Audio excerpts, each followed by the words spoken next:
1. The antiquities dealer. In sharp contrast to the home, a charming, colonial-era farmhouse built in the 1780s, the car in the driveway was brand new and a Bugatti. Got any idea how much that costs? Asked Agent Yang, nodding at the sports car. Agent Price rolled her eyes. Too much. The federal agents approached the front door, but as Price reached to push the buzzer, the door swung open on its own.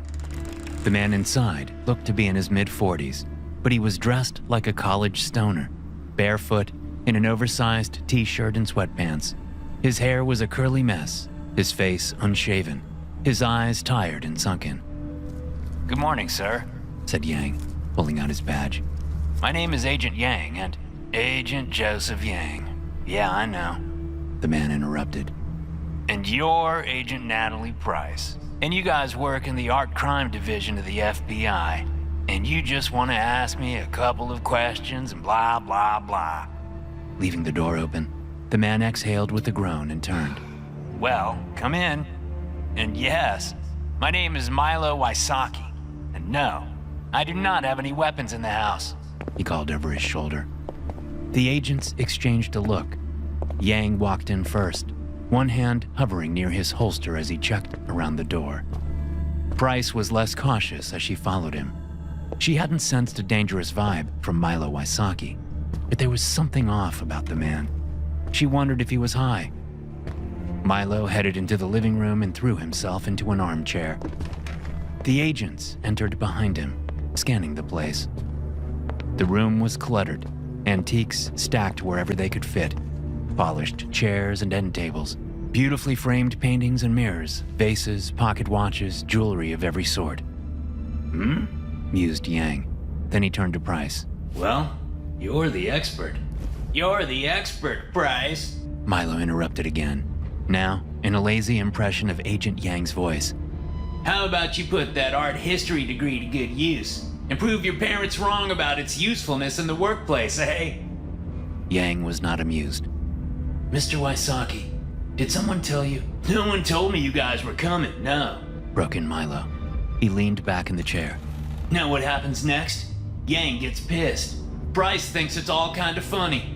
If I offer you something to drink, I might actually learn that you both like Diet Coke. And then... He sighed and pointed at the antiques around them. When we get to discussing my collection here, Price will say that it doesn't take an expert to see that everything in this room is a fake. Yang looked at his partner. Do you know what he's talking about? Price kept her gaze on Milo. Are they fakes? Milo shook his head. No, but you'll be right when you say they look to be in too good of condition to come from the period. You make a lot of astute observations, Natalie. Yang stepped forward, puffing out his chest so that his tie swung. Just what kind of game are you playing here? Milo slouched in the chair. It's not a game, man. Actually, it is like a game. Like a level I just can't seem to beat. Stop talking in riddles. Do you know why we're here? Dude, are you really gonna make me say it all again? Groaning, Milo looked at them with his exhausted eyes. Fine. Until a few months ago, I was a nobody. A wannabe antiquities dealer with a shitty rating on eBay. One day, I showed up at Christie's auction house down in New York with the trunk of my car filled with priceless colonial-era treasures, which I claimed to have acquired at various garage sales. They were hesitant, but everything checked out as legit. Then I showed up again and again and again and made way too much money, way too fast. Because I am an idiot. And now you're here to look into it all, to see if I'm a forger, or working with one in China or something. And He went quiet. You're what? Asked Price. He smiled weakly. I like you, Natalie. You're genuinely curious and open-minded. Not like... He nodded toward Yang, who crossed his arms. Anyway, I am, let's say, in a rut. Stuck. Spinning out. Going nowhere. Also, very tired. Yang shook his head. What the hell are you even talking about? What does this have to do with the antiques? Everything, said Milo, his smile fading. Agent Price looked at him, and in that moment, decided to go with her gut. Ignoring the art and furnishings they had come to investigate, she lowered herself onto a couch across from Milo, casting him a friendly smile. Yang rolled his eyes and picked up a golden pocket watch from a nearby shelf, squinting at it skeptically. I think you have something you want to tell me, Milo. What is it? Milo looked on the edge of tears. Just tell you? Just like that? I haven't tried that yet. Honesty is dangerous. So are lies. Milo ran a hand through his shaggy curls. His roots were going gray. If I tell you the truth, I don't know what'll happen next. Well, you better start talking, Wysocki, barked Yang. We're federal agents and far from home. Price leaned forward. Ignore Joe here. He's having a tough day. Oh, I know. He's got hemorrhoids. Furious color came into Yang's face. Who told you that? Milo shrugged. You did. What the hell does... When? Now. Well, another now. I mean, it's confusing. Too confusing for me. I'm not very smart. Really? Asked Price. Obviously. I used to think I was at least. I don't know. Lucky? But now, I think I'd use a different word. An opposite word. Unlucky, offered Yang with a sneer. Curse, answered Milo, looking back at Price. It all started in 2020. I had just bought this place. Then COVID happened. And I had a lot of time on my hands, so I started doing some renovations. Nothing crazy, just DIY changes here and there. That's when I found it. What did you find, Milo? On the armrests of his chair, Milo's hands balled into fists. The door. What door? Asked Yang. The one I always run to, throw open and dash inside. Whenever our conversation here makes me too nervous, like it's starting to now. Yang opened his mouth to shout again, but Price held up a hand. How did you find this door, Milo?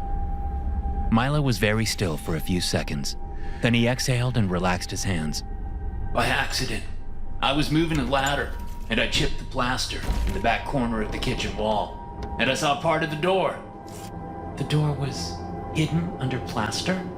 Yeah, it was weird, especially since that's an outer wall, and there's no door there on the outside. Anyway, I pulled away all the plaster and I just opened the door. Let me guess, said Yang. You found a room chock full of shiny antiques. Nah, man, I told you. It's an outer wall. There's no room on the other side. Then what was behind the door? Asked Price. Don't humor this guy. He's just messing with us, whined Yang. Or else he's got a few screws loose. Price looked up at her partner.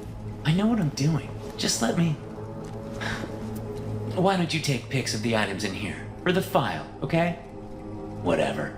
Yang grumbled, pulling out a small digital camera and walking to a table covered in silver dishes and cutlery. Just what I needed today. Another pain in the ass. Price turned back to Milo. Her partner wasn't wrong. This Milo guy wasn't making much sense. But she didn't think he was lying, and everything about him was just so tantalizingly weird.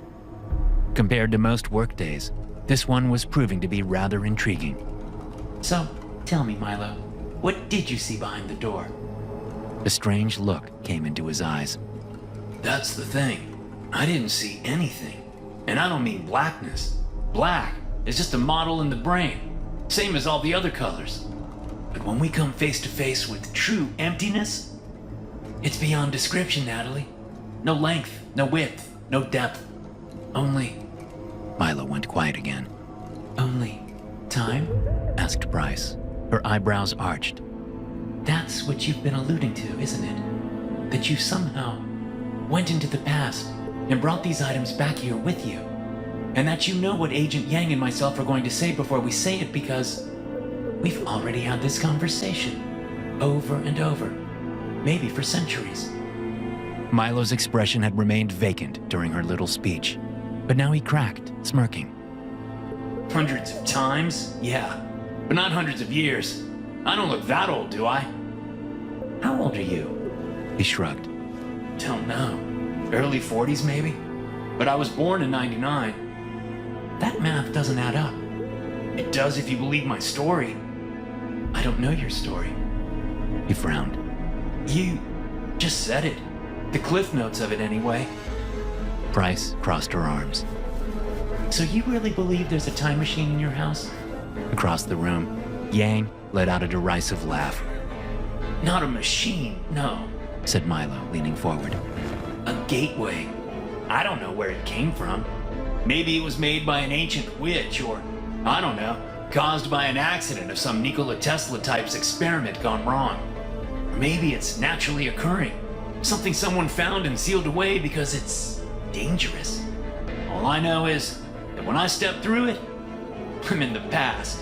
He sniffed a laugh. The first time it happened, I thought I was tripping balls. I went a little wild and somehow ended up snatching this lady's bonnet, I guess, and running across the field, being chased. And then I was back here, in the kitchen. And the bonnet? Reaching to a shelf above his chair, Milo grabbed something white and frilly and tossed it to Agent Price. She looked down at the old-fashioned bonnet, noting a burgundy stain on the lace. I could bring things back, see? So I started to, collect. I'd come back, sell the shit, go in again. But now it's gotten to now. So whenever I come back, it's to this moment. And you're in the driveway. And I don't know what to do, because I can't risk not being able to access it. I can't. You're afraid to be away from the door? His face twitched, and for the first time, Price sensed a deep despair in his eyes. You don't believe me. I don't know what to believe yet. Price admitted. Can you show us the door? No! He screamed the word, and Yang stomped over from where he was photographing paintings in a far corner. Watch yourself, Waisaki! It's all right, said Price, keeping her voice stable. Milo, can you at least tell us how you think it works? I don't know how it works, Natalie. Okay, that's okay. Well, I only know what I've seen in time travel movies and books, but do you think you changed the past? Or are your actions there something that already happened? He shrugged. I don't know. But the present is always the same when I return. I think maybe I'm the anchor. Like, since I'm the one traveling back, it's impossible for me to do anything that would alter the future in a way that would mean that I don't exist. But I'm not sure. And anyway, it doesn't matter what we think, because whatever is going to happen, happens. Yang cleared his throat. Well, I think we've heard quite enough of this malarkey. Agent Price, why don't you... Milo moved fast, jumping up from the armchair and sprinting into the hall. Hold it, Waisaki! We're not done here! Yelled Yang, starting to run after him, but quickly grabbing at the rear end of his pants and grimacing. Damn it! Get after him, Price! Price rose and hurried into the hall. Turning left, she saw Milo run around the corner into the kitchen, then heard a crash, and Milo grunted in pain. Running forward, she came into the kitchen and saw Milo spread out on the floor, holding his ankle. A stool lay toppled beside him, and his right foot was bent sharply at the ankle. Fuck! He howled, gritting his teeth. That's never happened before. It looks dislocated. We'll call an ambulance. You'll be all right, said Price, kneeling beside him. But he screamed again and tried to crawl away toward the far wall. Yang came into the room and pinned Milo to the floor. Careful with him, Joe. He's... Price's eyes had glanced up to the far wall for the first time, and she froze. There, set among a shattered hole in the faded white plaster, was a small door of stained chestnut with a rusty handle. Price rose to her feet, her gaze locked on the door, and walked slowly toward it. Somehow, compelled or pulled like a magnet in her mind. No! You can't! It's mine! Screamed Milo, scrambling on the floor as Yang tried to restrain him. Tell Natalie, I need it! Price blinked, coming back to reality, and turned to look at him. It's like an addiction for you, isn't it? She asked. Why, Milo? Is it just the thrill of taking back the antiques? Milo finally stopped fighting and lay on his back, sweaty and wide-eyed, his wrists held by Agent Yang, his dislocated foot starting to turn purple. That's how it started, yeah. He whispered, bending his neck to look up at Price behind him. But once I realized what it meant, that I had this escape from consequences, this eraser for past deeds, then the trips turned into something else. Ooh, yes. There were just so many temptations. She took a step backward, cocking her head. That bonnet you showed me, there was a stain on it. Was that blood? What have you been up to, Milo? Have you been spending your time? Tears came into his eyes, but not of sorrow. A look of madness, of lust and violence, and unbridled dark desires came over him. He grinned, his upside-down face twisting and contorting. Whatever I want. A chill went over Natalie Price, and she turned back to the wall, approached the old door, and twisted the knob. The door squeaked open, and she looked into the void beyond the doorframe, into that twisting tunnel of time. Oh, God, she said, paralyzed by wonder and fear and bliss. Oh, God. 2. Best left buried.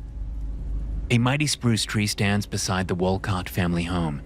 It's an eastern hemlock, tall and broad, and 4 centuries old.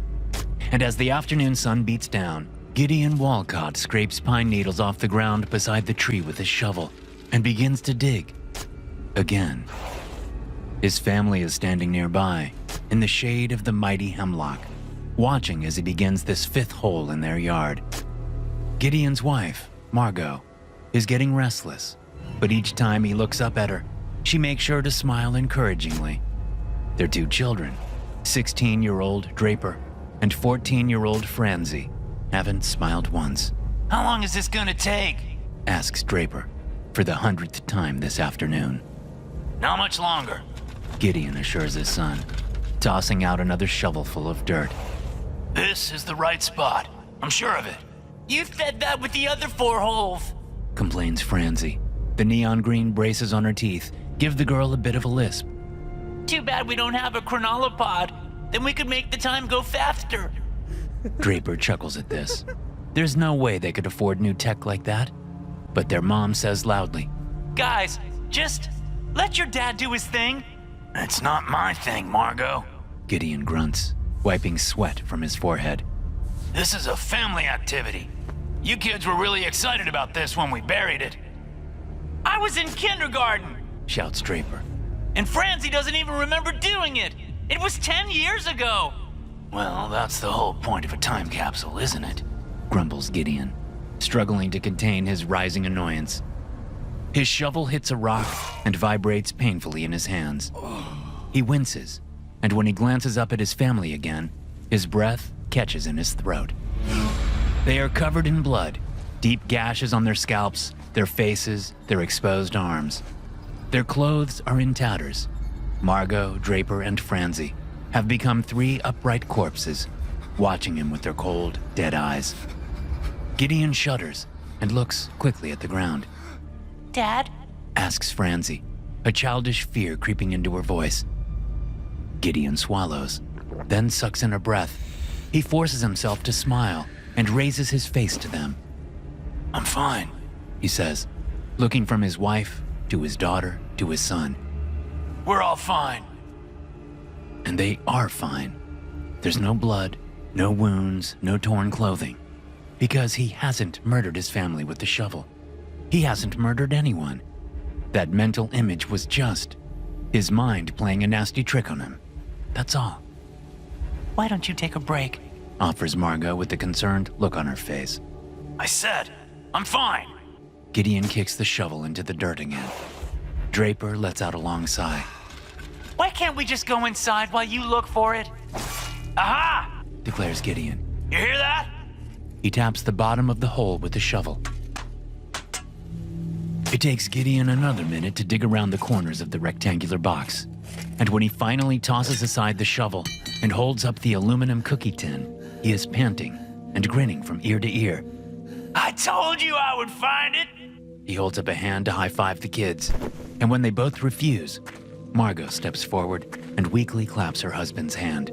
All right, well then, Walcotts, the big moment has arrived. The teens exchange a look of unified resentment, and Margot says softly, Gideon, sweetie, I don't think you necessarily need to make one of your speeches right now. 10 years ago, he announces, and his wife's mouth tightens into a straight line. we sat you kids down at the kitchen table and explained how this family time capsule would work. You each chose items to place in the box. We all wrote letters to our future selves about what we thought the future would hold. Now then, who's excited to see which of our predictions came true, eh? No one, Says Draper. Dad, the 2050s have been hummed as wish. Gideon's smile falters. He turns to his wife. Does that mean good or bad? I really don't get Gen Gamma slang. It means boring, Says Francie. Now can we get this over with? The girl's words melt the glee off of her father's face. His brow furrows, his shoulders slump. He feels the elation of the moment slip away, leaving his mind dark and foggy and open to other thoughts. Margot takes the tin from her husband. I'll do it. Right then. Let's see what we got here. She pops it open, and the kids step forward to peer inside. Gideon watches them, standing next to the hole, his face beginning to twitch, as Margot pulls out folded letters, little stuffed animals, and assorted plastic toys. Wow. Says Francie, looking at a paper. Apparently, 4-year-old me thought the future would look like crazy scribbles in pink and black crayon. How exciting! Gideon's head jerks. His toes curl in his shoes. He can feel, in his mind, the sensation of his muscles spasming into action, reaching to the ground, snatching up the shovel. Hey, cool! Says Draper, taking the tin from his mom. I forgot I put Pokemon cards in here. This one might even be worth something now. That's nice, Drape, Says Margot, reading one of the letters. Gideon swallows and looks back at the ground. He can't help but hear the sound of the shovel as it swings through the air, the horrid crunch as its metal edge sinks into his wife's forehead, cleaving the skin, cracking the skull, sending bright red blood gushing down her face, and a hand lays on Gideon's arm, and he jerks backward with a gasp. When he looks up, he sees Margot standing in front of him, and both kids staring at him. Gideon, let's take a couple of deep breaths, okay? She tells him. I'm fine, dear. He lies, his gaze snapping down onto the shovel to make sure it's still there and not bloody in his hand as he fears. Sweetheart, I think you got excited about the capsule. And then with all the digging and attitudes, maybe you're just a bit overwhelmed? I'm not. He stammers. Then he goes quiet. Well, maybe I'm overheated a bit. Okay. Margot holds up the letter in her hand. You want to hear what you wrote 10 years ago? He nods, trying to smile. She begins to read the letter, his words in her voice, all about their darling little children, growing up so fast, and the stress at work, and the noise of the construction of that new government facility across the street. Gideon sniffs a laugh. And I hope that a decade from now, She reads. our family will be just as close and loving as ever, and that I will have finally taken Margot on her dream vacation to Bora Bora, and that my condition will be better. She lowers the letter. That's sweet. We haven't gone to Bora Bora, Says Gideon weakly. and I'm not. You know, because people like me don't get better. Yes, they do.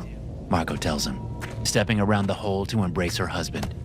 He hugs her back. They might never be cured, but they do get better. And you have gotten better. I've been hospitalized twice since I wrote that. That's 4 times less than the decade before. He holds his wife close, breathing in the scent of her hair. She's right. Outwardly, Gideon has managed to get better control of his purely obsessive-compulsive disorder. but in his own mind, it is just as much an inescapable nightmare as ever. Pure O, as it is commonly referred to, is hell for those afflicted. Unlike conventional OCD, where inner fears manifest themselves in the form of outward rituals and repeated behaviors, pure O exists only in the mind, where unwanted and intrusive thoughts take hold and refuse to go away. In the tragic case of Gideon Walcott, it means he goes about his life overwhelmed by the feeling that he might, at any moment, snap and slaughter his beloved family. And every day, he must wrestle in his own mind, trying to convince himself that he has never, would never, could never hurt his wife or children, despite the many bloody visions that come to him, unbidden, day after day after day. He squeezes Margot against his chest, and looking down over her shoulder, his gaze fixes on the shallow hole he has dug. What is that? He asks, backing out of the hug and squatting to examine the hole. There's something else in here. Did we bury something else? I don't think so. Gideon reaches down, scraping at the soil with his fingernails. It's cloth, I think. Maybe a bag. It's probably just old garbage. Gideon grabs the shovel and, rising, begins to dig again, widening the hole. Can we go inside now? Asks Francie. Sure, sweetheart. Says Margot, looking from her kids back to her husband. Should I stay or? It's fine, says Gideon, fresh sweat breaking out on his cheeks. I'll be in soon. I just need to figure out what this is. Okay. Margot and the kids go back into the house, leaving Gideon alone outside with his shovel and the mystery buried beneath their family time capsule. Dinner is almost ready and the sun is setting when Margot Walcott walks out the back door and approaches the old tree and the hole beside it. There's dirt and rocks tossed about, and the hole itself is much bigger than before. At the edge of the hole, sitting with his back to her, is Gideon, hugging his knees and muttering under his breath. Margot steps closer, clearing her throat so as not to startle her husband, and looking down into the hole, she sees that he has dug out a dusty burlap sack with what looks like several large round items inside it. Sweetie, are you about done here? I've made lasagna. Gideon doesn't answer. He doesn't look at her. He is looking into the hole. Margot squats down, laying a hand gently on his shoulder. He blinks and turns to her. By the light of the setting sun, Margot sees the pain in her husband's bloodshot eyes. What's wrong? I am going to murder you, Margot. Margot flinches. What? Jesus! You know you shouldn't. Damn it, Gideon! You can't say stuff like that! And I'm going to murder Draper. Stop it! And I'm going to murder Francie. Stop it! Right now! Listen to me. We're gonna take 10 deep breaths, okay? And then repeat your mantra and... Look in the bag. Margot takes a sharp breath to steady herself. She won't start crying. She can't let herself. Not when he's like this. You're giving in to the thoughts, sweetheart. They're trying to trick you. But you're in the driver's seat, remember? You've got the wheel. You're in control, not them. Gideon, are you listening to me? His expression terrifies her. He's smiling, not maniacally, but sadly. It's all in your head. Tears fall from his eyes. We were wrong. The doctors were wrong. My fears, Margot, they were never about some possible future tragedy. They've always been about the past. And the proof is in there. He raises one hand. His fingers are blistered and bleeding, and he points down at the burlap sack. Look, my darling, and behold, the inescapable. What is that supposed to? Sighing, Margot sits and swings her legs into the hole. She drops down. It's waist deep. She leans and fumbles at the burlap sack, looking for the opening, finds it, and pulls it open. What are... Oh, God! She lets go as if the cloth burns her fingers, scrunching up her face in disgust. Holy shit! But I mean, they must be Halloween decorations or something. Oh! They're not. Gideon whispers. They are real, Margot. 3 human skulls. Margot shudders. Oh, God. This is all we need. Well, help me climb out of here. I need to take the lasagna out of the oven. Then, I guess we will call the police. Or maybe a museum. They look hundreds of years old. She reaches up a hand, waiting for Gideon to help her. But her husband doesn't move. The red sun is reflecting in his eyes, like flames. You didn't look at them carefully, He tells her. the smaller of the 3 skulls. It has braces on its teeth. Neon green braces. Do you know what that means? Margot feels her blood go cold. Gideon, you're scaring me. It's our Francie. It's her head. Now her blood goes warm. Hot. Fiery hot. Francie is in the house, and I don't want to hear another word about... She is in the house, and she is in the bag. That's impossible! Is it? He stands, his knees popping, and turns to look out of their yard and across the street at the high wall topped with electric wires and the huge, windowless building behind it. Until 35 years ago, a charming, colonial-era farmhouse had stood in that spot. But now, the whole area is taken up by a mysterious government research facility. It must be the Institute. Says Gideon. You know what they say about that place? About what's in there? Margot stands in the hole, still red in the face and furious with him, but also scared. Because she knows her husband, and right now, he is acting like he's in control, and yet, the things he's saying? They say the government has a time machine in there. Or maybe a wormhole, and that's where all the new chronolotech comes from. They're playing with time. Oh, don't you start with that online conspiracy theory bullshit! But it must be how I do it. How I did it. Stop it! Can't you hear yourself? This is your illness, husband. It's just the dark thoughts again. Don't believe them. Don't listen to them, Gideon. Listen to me. He turns to her. The sunlight is fading. His face is his shadow. But you are dead, Margot Wolcott. I'm right here, damn it! She screams, and jumping up, she grabs the edge of the hole and tries to climb out.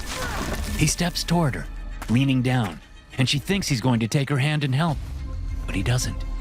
He picks up the shovel instead. Gideon? Sweetheart, what are you doing? I am what I am, He says, raising the shovel over his head. No! You're not! She stammers, sliding backward into the hole again, her feet knocking against the sack so that the skulls inside jostle together. Gideon, you are the choices you make! He falters, the shovel wavering in his hands. And that darkness in your mind? It doesn't define you, sweetheart. We all have it. The potential for it, deep within us. We just have to learn to leave it buried. Do you understand? She stares up at her husband, silhouetted against the crimsons and violets of the dusky sky. I understand, Margot. She exhales, weak in the knees, But it's too late. and he swings the shovel. Don't hurt the children! It's always been too late. It's less than half an hour later, when the service radio in a patrol car nearby buzzes to life. 5040, you've got a 1018 at 202 Hancock Road. 10-4, dispatch. I'm on my way. What's the nature of the emergency? A girl at the home called 911. Claimed her older brother was freaking out. Pushed her into a closet and told her to hide. She heard screaming in the house. Some sort of fight. Possible 1062. 10-4 on that. I'm passing by the Institute now. Is the child still on the line? Negative. The call went dead. 1023, dispatch. Checking it out now.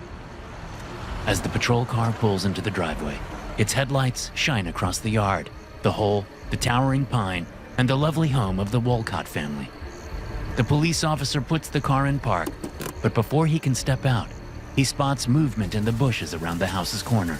A man steps out into view, freezing in the headlights like a startled animal. What the hell? The man is filthy, dirt all over his clothes and in his hair. But that's not what's freaking out the cop. There's blood all down the man's front, and dripping from the burlap sack he holds in one hand, and from the hacksaw he holds in the other. Grabbing the radio and switching on the PA, the cop screams, "Put down the weapon! Do not move!" Outside, the man drops the saw, turns, and runs across the yard, and in front of the neighbor's house. The cop throws the car back into drive and jerks the wheel, pulling out of the driveway after the fleeing suspect. 1033, dispatch. I need backup now. And send an ambulance to 202. Ahead of him, the suspect is running wildly, the bloody sack in his hands bouncing against his legs as he sprints across the street and into the grassy strip beside the Institute's wall. The cop pulls his car off the road, bouncing over the grass. He's just pulling up on the suspect when hidden doors in the wall pop open and 4 soldiers in full tactical gear and assault rifles emerge. Jesus! Curses the cop, slamming on the brakes to stop from hitting them. Grabbing his sidearm, he throws open the door. What the hell are you guys doing? I'm a cop! U.S. Continuum Guard, sir! Screams the soldier in front. This is not your jurisdiction! Panicking, the cop sees more movement beyond the soldiers and points. Just look behind you, you fucking idiots! My suspect just slipped right through that hidden door you came out of! He's inside your fucking institute! The soldiers exchange a look. 3 of them turn and hurry after the intruder. The 4th lowers his rifle and grins at the cop. I wouldn't worry about that, sir. He can't get far. We'll get him. And yet, of course, they do not get him, because Gideon Wolcott has fate on his side. Gideon runs across the shadowy grounds of the research facility, then through a door on the windowless building, and down dark hallways turning left and right at random, knowing all the time that he is going the right way, the only way. Because whatever is going to happen, happens, because it already did. Covered in blood, sweat, tears, and dirt, Gideon stumbles into a pitch-black laboratory, sprints blindly forward and runs, straight into a rectangle of void that is waiting for him, and vanishes. The story of the triple homicide and the mysterious disappearance of the killer soon goes viral. And when it leads to the truth getting leaked, and the public learns just what the US government is hiding in that facility, and when the world's scientists insist on seeing and studying the astonishing gateway for themselves, well, that will change everything. As for Gideon Wolcott, he is out of reach, sent back into the past, the severed heads of his wife and children held fast within his burlap sack, soon to be a gruesome time capsule of their own, buried deep beside a young green sapling of eastern hemlock. 3. Paperclips. It shall be called the Temportalis, a gateway, an escape hatch from the prison of time. Where once stood that old door of chestnut wood with a rusty doorknob, there shall float a vertical pool of endless shadow, framed in titanium and graphene, powered by an antimatter engine, and guarded by the grand army of the Continuum. The Temportalis shall be the most studied, the most revered, the most protected, and the most expensive project in all of human history. Generations of minds shall seek to use its power. No longer confined to allowing passage to and from a specific era in the past, the augmented passageway shall open paths to every yesteryear and bygone moment. But there will always be limits to what can be done with the portal. Sending in drones will never work. A human person must pass through in order to return with new knowledge and materials. Many theories will be proposed as to why. Theories about consciousness, about observation equaling reality, about gods, about simulations, about past lives and future lives. Then shall come a day, 1,000 years hence, when the boldest experiment yet will be undertaken, and a brave chronolonaut named Citra Iquosi Centauris will strap herself into a temporal exosuit with its onboard quantum processor and many sensors, and as the crowds of Earth watch and cheer, she shall step up to the Temportalis and gaze into its void. Her destination? The deep, deep past, of course.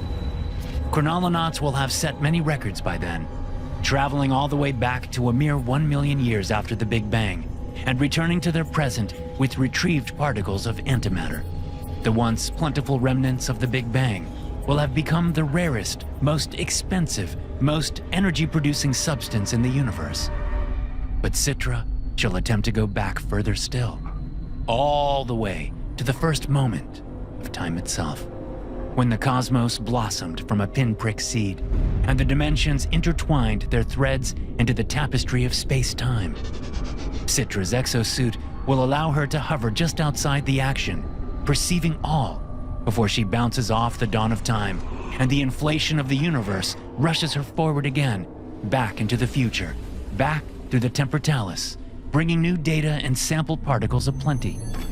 Citra shall be wise and learned, and as she prepares to depart, she shall know full well that the quantum mathematics and superphysics behind this venture will be sound, and yet, in her heart, she will have doubts. For this chronolonaut shall be a scientist by trade, but a skeptic by nature. She will recognize that just because the story science tells fits the evidence thus gathered, that doesn't necessarily mean it is accurate. And in this matter, her suspicions shall be justified. The world will watch with bated breath as Citra steps through the temportalis. The world will wait for her glorious re-entry, but in vain. For from that journey into the dawn of truth, there can be no return. Beyond the door, Citra shall fall, not through any space, but through time, rewinding the very flow of entropy.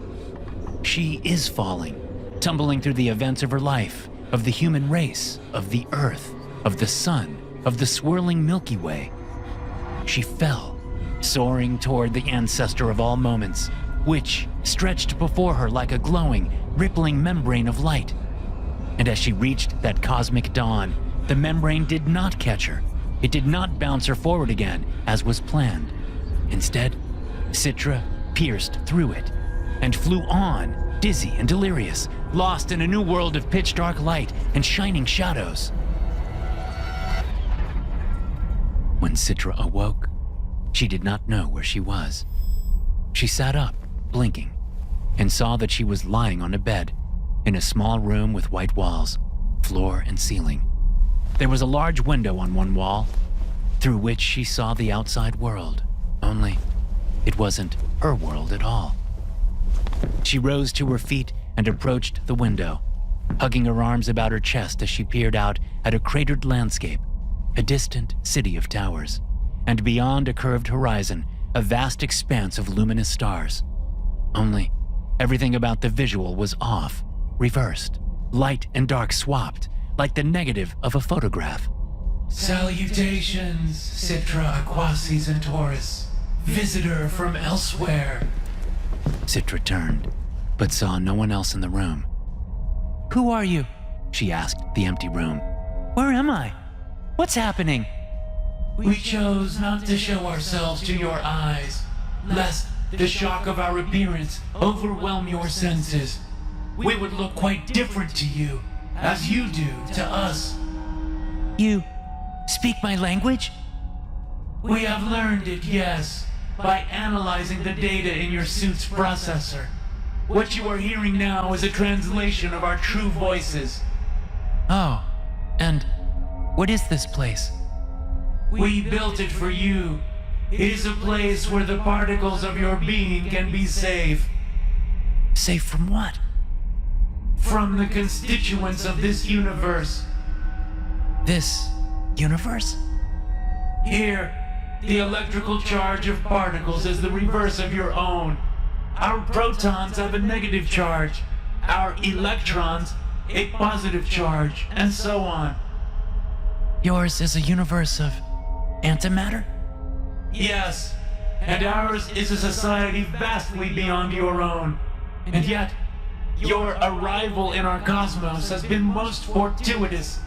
For though we have long since cured our own mortality and seized control of all galactic superclusters to harness their power, still, we live always in fear of running out. Running out of what? Energy, of course. Stars are finite resources. Even black holes eventually spin themselves out.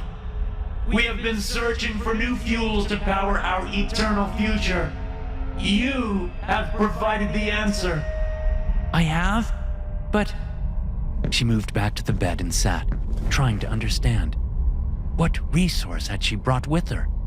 Time? No, not time. The Temportalis was a launching pad, not a vessel. Matter, she said, thinking out loud. Matter to you is like antimatter to us, right? Yes, studying you and your suit has enabled our machines to begin producing matter on a grand scale. Even now, the engines are at work, creating the fuel of our future. Creating matter. And tell me, what are these engines? They are thinking machines without will or desire. Artificial intelligence, you mean? There is a slight pause. Yes. My society developed that as well, centuries before my time. But we abandoned it. The potential for harm was too high.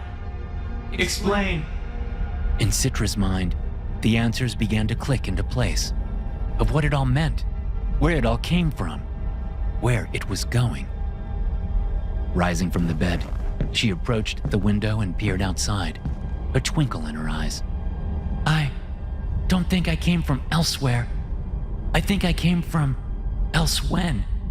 And on my journey here, I witnessed the dawn of my cosmic chapter. And now, I believe I am witnessing the dusk of yours. We do not understand.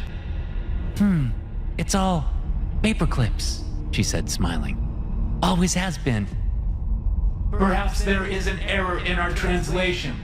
We do not understand what any of this has to do with minuscule wires used to hold pages together. Citra shook her head. That's not what I mean. It's a thought experiment. Or maybe a parable. It's why we abandoned artificial intelligence. Tell us this parable. Okay, but if I'm right, and somehow I know that I am, it will mean that the eternal future you imagine for yourselves is impossible. If a future is truly impossible, telling us about it will not change its course. Yeah, you're right. Sighing, she lowered herself to the floor and sat, cross-legged, watching the stars shine darkly outside. Pretend you have a factory that makes paperclips, and you direct an artificial intelligence program to maximize their production. At first, things go well, but then the program decides the workers in the factory are slowing things down, so it finds a way to kill them, and to kill anyone else that tries to stop it. Soon, it realizes that the more material it has, the more paperclips it can create. So it begins to dismantle the ground beneath the factory, then the mountains nearby, the cities, everything. Eventually, you and your kind have all been wiped out, turned into paperclips with the rest of your planet. But the program continues to follow its prime directive. It begins the next stage, creating movable, self-replicating paperclip factories, able to traverse the galaxy, to land on every planet and turn their material into more paperclips. Then it finds a way to transform matter and energy at an atomic level. And it changes the stars too, and the whole galaxy, and every galaxy. Until, one day, the whole universe is nothing but paperclips. She finished her parable, feeling strangely calm in the certainty of her conviction. This is a silly story. Yeah, it is, when it's about paperclips. But it's a true story. It's your story. And this is how it starts. For even now, your machines are manufacturing the very matter that my body will one day grow from. The particles your engines produce in your greed for an eternal existence will eventually be so plentiful that their charges will clash with the antimatter around them. And in that epic battle of physics, matter shall prevail. You and your cosmos will be erased, rewritten into mine. She nods to herself. So then, there never was any Big Bang, only a big swap. Antimatter for matter, light for dark, your world for mine, until I step through the Temportalis and it all begins again. This is illogical. How would this model of the universe have originated? With the temportalis. She whispers, tears of joyous realization coming to her eyes. It must be the root of all things, all chapters, all storylines. It is the center of infinity. A mindless, desireless, unconscious engine that powers the eternal cycle. The tears fall onto her cheeks. The door! It's God! We do not like your story, Citra, Aquosis, and Taurus. She shrugged. That doesn't matter when the story is true. But why do you smile in the telling? If accurate, this means we shall all perish, yourself included. Oh yes, I will die, and I will be born anew. The chronolonaut gazed into the brightness outside the window, waiting on the edge of that mighty storm of cosmic transformation. For so it was, and so it is, and so it shall be again, one day, long, long ago. To hear more stories like this, be sure to hit subscribe and turn notifications on. I'll see you in the next one.